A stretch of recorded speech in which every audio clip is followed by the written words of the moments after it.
Kadapa press club నందు Indian lawyers association ఆధ్వర్యంలో కడప జిల్లా సమావేశం ఏర్పాటు చేశారు.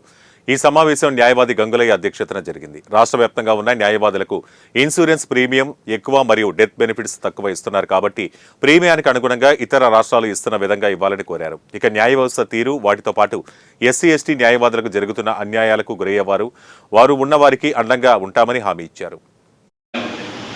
ఆ మీటింగ్ తర్వాత ప్రతి రాష్ట్రంలో ప్రతి జిల్లాలో సార్ తీసుకెళ్ళాడు. మేము మాకు వచ్చినంత వరకు మేము ప్రజెంట్ చేసిన తర్వాత అక్కడ లాయర్స్ అసోసియేషన్ కడప జిల్లా సమావేశం ఈ ప్రెస్ క్లబ్లో జరిగింది. ఈ సమావేశంలో న్యాయవాదుల హక్కుల్ని పరిరక్షించడం కోసం, అట్లాగే న్యాయవాదుల సమస్యలపైన అందరూ న్యాయవాదులు చర్చించడం జరిగింది.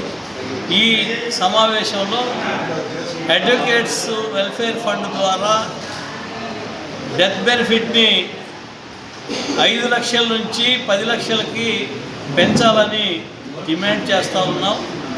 అట్లాగే రాష్ట్ర ప్రభుత్వమే న్యాయవాదులకు హెల్త్ ఇన్సూరెన్స్ని గవర్నమెంట్ సొమ్ముతోటే ప్రతి న్యాయవాదికి చెల్లించాలని ఇండియన్ లాయర్స్ అసోసియేషన్ డిమాండ్ చేస్తుంది. దానితో పాటుగా గతంలో ప్రభుత్వం అంగీకరించిన విధంగా చనిపోయిన న్యాయవాదులందరికీ మ్యాచింగ్ గ్రాంట్ కింద 4 లక్షల రూపాయలు కొంతమందికి